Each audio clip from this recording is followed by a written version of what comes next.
नमस्कार दोस्तों, कैसे हैं आप सब। स्वागत है आपका अपने चैनल CS एकेडमी पर। आज हम पढ़ेंगे ज्योग्राफी का पार्ट 2। इससे पहले एक वीडियो बनाई थी मैंने जिसमें हमने कुछ परिभाषाओं का जिक्र किया था। उसी का ही आगे का दूसरा भाग है जिसमें हम कुछ और परिभाषाओं के बारे में जानेंगे। आई होप वो आपको अच्छे से समझ में आया होगा। यदि आपने वो वीडियो नहीं देखी है तो उसका लिंक आपको डिस्क्रिप्शन में मिल जाएगा, जिसे आप वहाँ से जा करके ज़रूर देख लें।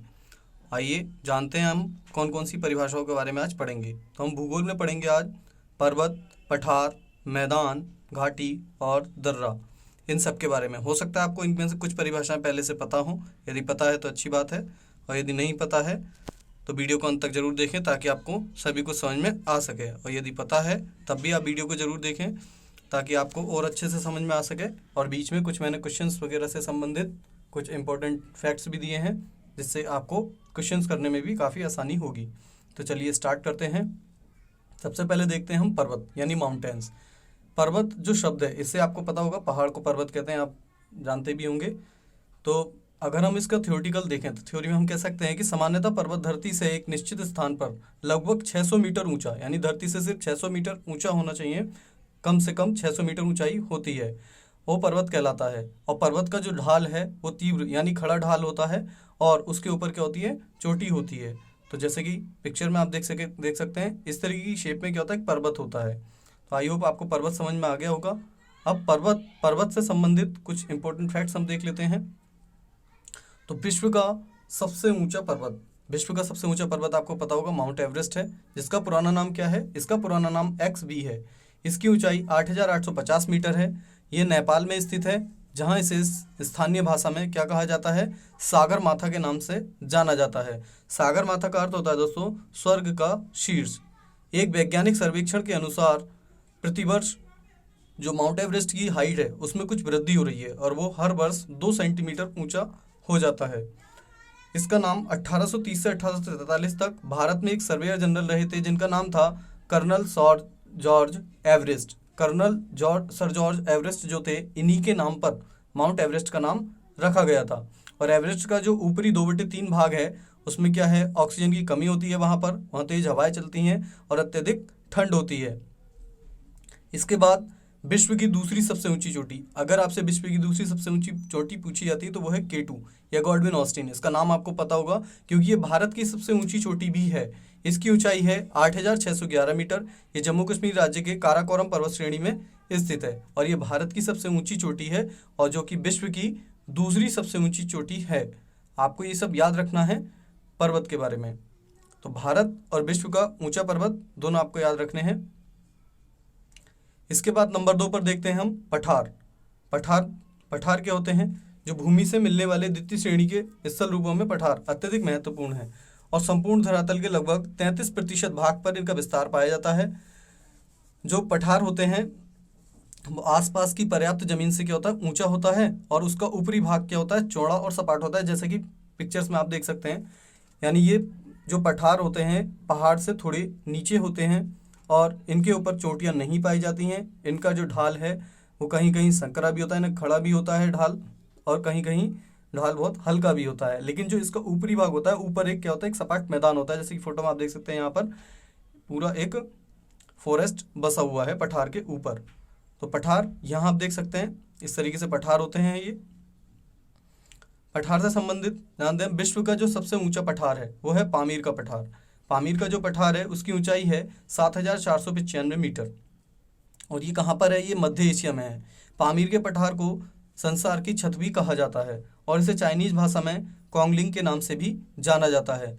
और विश्व का जो सबसे विस्तृत पठार यानी सबसे ज़्यादा फैला हुआ पठार है वो है तिब्बत का पठार। जो तिब्बत का पठार है वो मध्य एशिया में है, और ये सबसे ज़्यादा ऊंचाई वाला विशाल पठार है। ये दक्षिण एशिया के हिमालय पर्वत में इसकी श्रृंखला से तकलामाकन रेगिस्तान कहाँ पड़ता है ये भी पूछा जाता है। तो आपको याद रखना है तकलामाकन जो डिजर्ट है वो कहाँ पड़ता है, चाइना में। तो ये काफ़ी फैला हुआ पठार है। इसकी जो उत्तर से दक्षिण तक लंबाई है वो 1,000 किलोमीटर है, और पूर्व से पश्चिम तक जो चौड़ाई है वो 2,500 किलोमीटर है। यानी अगर हम इन दोनों की गुणा करें तो हम निकाल सकते हैं इसका क्षेत्रफल, यानी लगभग 25 लाख वर्ग किलोमीटर का इस तिब्बत के पठार का क्षेत्रफल है, जिसे हम कह सकते हैं 2.5 मिलियन किलोमीटर स्क्वायर। जो इसका क्षेत्रफल है। तो सबसे ज़्यादा विस्तृत पठार अगर आपसे पूछा जाए तो तिब्बत का पठार, और सबसे ऊंचा पठार पूछा जाए तो पामीर का पठार। और यदि ऐसे पूछा जाए कि विश्व की छत या संसार की छत किसे कहा जाता है, तो पामीर का पठार। ऊंचाई आपको याद रखनी है 7,495 मीटर, और उसका क्षेत्रफल आपको याद रखना है 25 लाख वर्ग किलोमीटर। आई होप आपको पठार अच्छे से समझ में आया होगा। आइए आगे देखते हैं मैदान यानी फील्ड्स। मैदान से आप समझ सकते हैं एक विस्तृत समतल भूक्षेत्र जिसकी ऊंचाई सामान्यतः कम होती है। इसकी ऊंचाई सागर तल से लगभग 150 मीटर तक ऊंचा होता है ये। और ये एक विस्तृत भूखंड होता है जिसमें कुछ मैदान वगैरह जहाँ पर आबादी अत्यधिक निवास करती है, ये सब मैदान होते हैं। और कुछ मैदान सागर तल से नीचे भी हो सकते हैं। ये जैसे कि फोटो में आप देख सकते हैं बिल्कुल एक सपाट समतल मैदान है, इसे हम फील्ड या मैदान के नाम से जानते हैं। आइए अब देखते हैं घाटी के बारे में। घाटी किसे कहते हैं यानी वैली। दो से अधिक पहाड़ों पर के बीच में समतल मैदान को घाटी कहते हैं। भूगोल में नदियों के उपजाऊ मैदान को भी उस नदी की घाटी कहते हैं।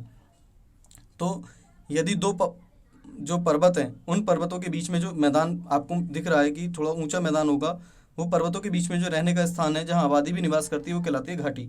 दो पर्वतों के बीच का स्थान घाटी कहलाती है। और ऐसे ही नदी के पास का या दो नदियों के बीच का स्थान भी हो सकता है जहाँ उपजाऊ भूमि होती है और आबादी भी वहाँ पर निवास करती है, वो नदी घाटी भी कहलाती है।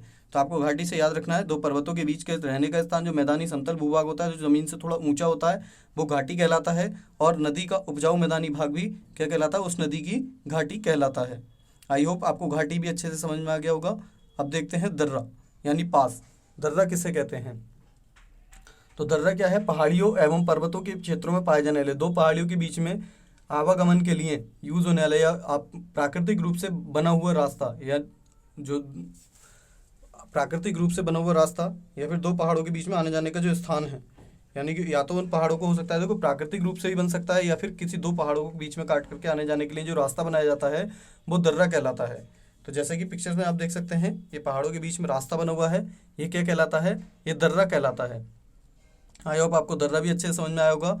अब पिछली वीडियो से मैंने आपके लिए क्वेश्चन यहाँ पर दिया है, अगर आपने उस वीडियो को ध्यान से देखा था तो उसमें मैंने जब आपको अंडमान निकोबार के बारे में बताया था, वहाँ मैंने बताया था कि अंडमान निकोबार पर NH4 यानी नेशनल हाईवे 4 स्थित है, और उसकी मैंने वहाँ पर उसकी लंबाई बताई थी। तो आपको कमेंट बॉक्स में बताना है कि NH4 की लंबाई कितनी है। ठीक है, तो देखते हैं आपका कितना आंसर, किस किस का आंसर सही रहता है। तो वीडियो को अंत तक देखने के लिए आपका बहुत बहुत धन्यवाद। आई होप ये वीडियो आपको समझ में आई होगी, और इससे पिछली वीडियो को जरूर देखें, उसका लिंक आपको डिस्क्रिप्शन में मिल जाएगा। और हमारे टेलीग्राम ग्रुप से जुड़ना ना भूलें, उसका लिंक भी आपको डिस्क्रिप्शन में मिल जाएगा। तो वीडियो को लाइक करें और अपने दोस्तों के साथ ज़्यादा से ज़्यादा शेयर करें और चैनल को सब्सक्राइब करें। Thanks for watching. जय हिंद, जय भारत।